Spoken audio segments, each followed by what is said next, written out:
The Lord be with you. And with your spirit. A reading from the Holy Gospel according to Matthew. Glory to you, O Lord.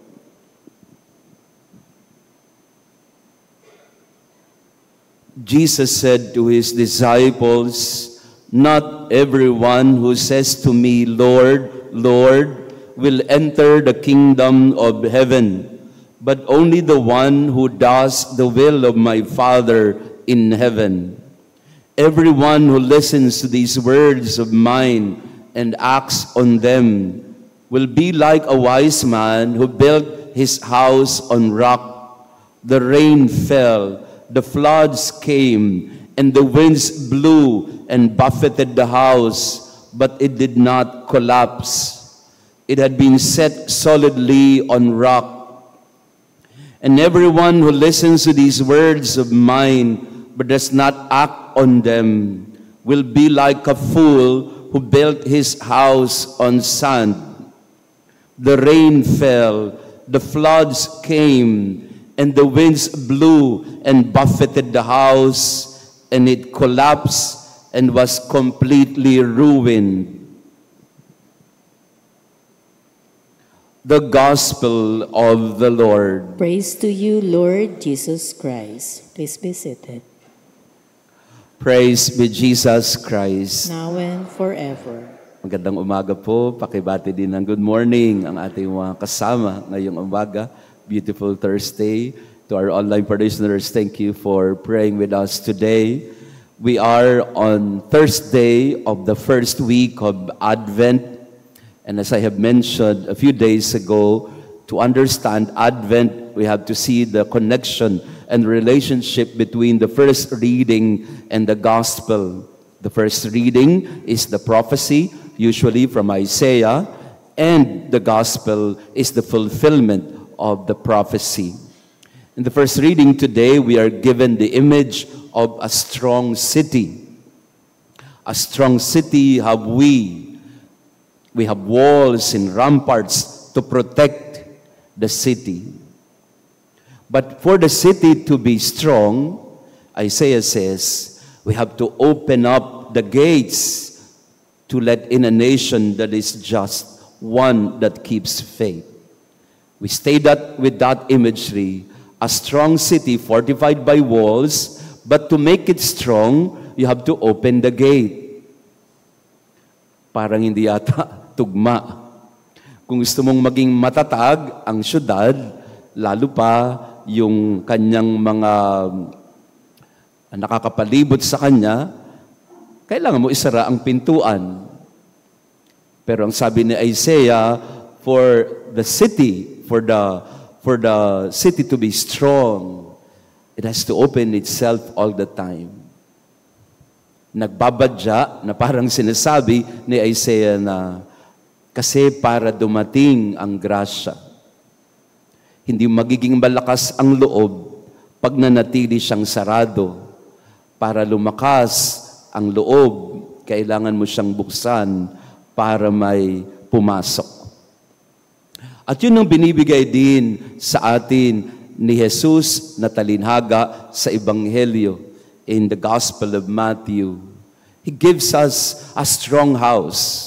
Isaiah gives us a strong city.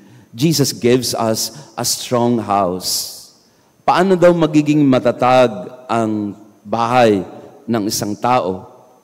Hindi dapat itayo sa buhangin. Kailangan siyang itayo sa isang matatag na luklukan. Kailangan nakatayo sa isang bato. At sabi pa niya na para maging matatag ang isang tahanan, hindi lang siya dapat nakikinig, siya rin ay gumagawa. Sa madaling salita, kailangang kilusan mo ang iyong tinatanggap. Sabi ni Isaías, para maging matatag ng syudad, maging bukas para tumanggap. Dinagdagan pa ni Jesus, para mas lalong maging matatag, kung ano man yung tinanggap, kailangan mong isabuhay, kailangan mong isagawa. Advent calls us for a build. Kung pwede natin gamitin na ganon. Ang Adbyento ay panahon ng pagtatayo. Pagtatayo yan ng isang matibay na pintuan, matibay na syudad o bansa, matibay na tahanan, matibay na ugnayan. Pero anong kailangan gawin para maging matatagang tahanan o ang isang lipunan? Kailangan siyang maging bukas. Makinig siya sa salita ng Diyos, sa bulong ng Espiritu Santo. Pero para mas lalong maging matatag, hindi lang siya nakikinig, sinusunod din niya ang kanyang napapakinggan. Advent calls us to build our lives on more than words that we hear. We also need to act on them. A strong city will we become. A strong house we shall become when we open ourselves to the coming of the Word and that Word becoming flesh in our lives. Ibig sabihin, ang panahon ng Adbyento ay ang pagbubukas ng sarili para mapatatag sa loob ng pagsilang ng Diyos, ng Panginoon sa iyong puso. At ang isinilang sa puso, kailangang ibahagi sa kapwa. When love finds its home in you, love cannot but go out and need to be expressed in order for it to be a lot powerful. Ang pagiging Kristiyano ay hindi lang pagtanggap, kailangan din ng paghahandog. Ang pagtanggap ng lahat, ang pagtanggap ng kahinaan, ang pagtanggap ng mga suliranin sa buhay. Pag tinanggap mo ito at hindi mo siya tinaboy, mas magiging matatag ang buhay mo at ang kalooban mo.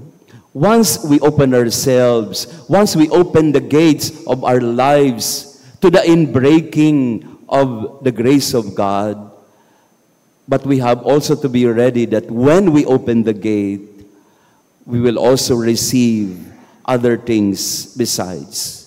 Hindi lang grasya ang matatanggap mo rin ang maraming mga pagsubok. Pero pag tinanggap mo ang pagsubok na ito rin ang magpapatatag sa iyo. Very much like the imagery of the pearl. Alam niyo po ba kung paano nabubuo ang perlas sa loob ng isang kabibe? Ang isang perlas ay nabubuo kapag ka sa loob ng kabibe, in the shell, ay tumanggap ng isang buhangin. At ang buhangin na yon ay magkikiskis sa mga chemical sa loob ng shell. At dahil nga naiinis siya sa pumasok na buhangin, a stranger, an alien to the system of the shell, maglalabas siya ng mga chemicals at yun ang magbubuo ng perlas sa loob. Ibig sabihin, pag nagbukas tayo ng sarili at tinanggap natin ang lahat ng may pagpapasalamat, yan man ay problema, yan man ay kabiguan, yan man ay karamdaman. Pag tinanggap natin ang lahat ng ito, hindi tayo pahihinain nito. Once we open the gates of our lives to the inbreaking of the grace of God and the cross, the sufferings and the trials will come with it, hindi tayo pahihinain yan sa loob. Sa halip, mas lalong lalakas ang ating pag-asa at pananampalataya. So Advent is the time when we become vulnerable, when we open the gates of our hearts and we say to Jesus, "Come." But this baby comes to us not in a powerful way. He comes to us as a vulnerable child, reminding us that when we open ourselves, we become weak. But in our weakness, when we welcome the vulnerable aspect of our lives, that's also where we become strong. Ito yung sinasabi ni Jesus na darating ang panahon na babagyuhin ka, babahain ka, yuyugyugin ang buong buhay mo. Pero kailangan manatiling bukas para ang grasya ng Diyos ang mampatatag sa iyo. At kung ano man yung mga pumasok na hindi maganda, katulad ng isang perlas, ito rin ang magbubuo at magpapatatag sa iyo. That's Advent. Advent is the openness of our hearts so that the vulnerable baby can come and be born, and so that we can also accept that there are many times in our life that we will be tested, but we need to be strong. And how will we be strong? When we allow the wounds, the failures, the sufferings, the losses, the sickness to transform us from within. So question, what are you building in your life today? Is it a very weak foundation na konting problema lang tumba ka? Konting mga sigalot lang ayaw mo na? O dahil bukas ka sa lahat ng mga pwedeng mangyari sa buhay, mas nagiging matatag ka? Yun po ang nakita ko kahapon, and I'd like to end with this beautiful story, my experience yesterday. Nagmisa po ako sa isang pamilya. Alam po ninyo yung dahilan ng aming misa? Pinagmisa namin ang stroke. Saan ka naman nakakita na pinagmimisa ang stroke? Ang sabi sa akin ng family, Father, pwede po ba nating i-celebrate ang 20th anniversary ng stroke ng asawa ko? At first glance, isa-celebrate yung nagkasakit. 20 years na ngang hindi makagalaw eh. 20 years nang hindi makalakad eh. Tapos isa-celebrate pa. Pero sa likod noon, doon ko nakita na pag tinanggap mo ang stroke, pag tinanggap mo ang karamdaman, nabigay din sa iyo ng Panginoon at handog din sa iyo ng buhay, doon ka mas lalong nagiging matatag. If there is acceptance of your vulnerability, if there is acceptance of your loss, of your pain and your suffering, that's where you become stronger. How do you become a strong city? How do you become a strong house? How do you become a strong person? Ang mensahe sa atin ngayon ay, you become strong when you become weak.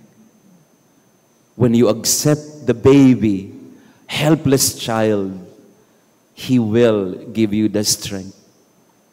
Pag tinanggap mo ang mga kahinaan, doon ka magiging malakas. Pag tinanggap mo ang mga kabiguan, doon ka nagtatagumpay. Pag tinanggap mo ang karamdaman, doon ka gumagaling. The irony of it all, the irony of Advent, when we open ourselves to the baby, we become more mature and a lot stronger and not helpless. So we pray that this Advent season, we build and build and build a strong heart, a strong family, because we open ourselves to the weak baby that will be born in us. Praise be Jesus Christ. now and forever. Maraming salamat po ulit sa inyong pagdalo. To our visitors and pilgrims, thank you for coming to Mass today. And our online parishioners, thank you for praying with us. After the Mass, we will have our healing prayer through the relics of 4 relic, ang ating binibigay sa inyo. No? The relics of Saint Ezekiel Moreno and Padre Pio. Dito po yung mag-best friend dito sa kaliwa ko. And then mag-best friend naman si Santa Maria Goretti and San Carlo Acutis. Both of them first-class relics. So we summon their intercession. We ask their combined intercessions for your petitions and needs. So we will have a prayer after the Mass. The Lord be with you. And with your spirit. And may our loving God bless you and your family, the Father, the Son, and the Holy Spirit. Amen. Our Mass has been offered. Go in peace to love and serve the Lord. Thanks be to God.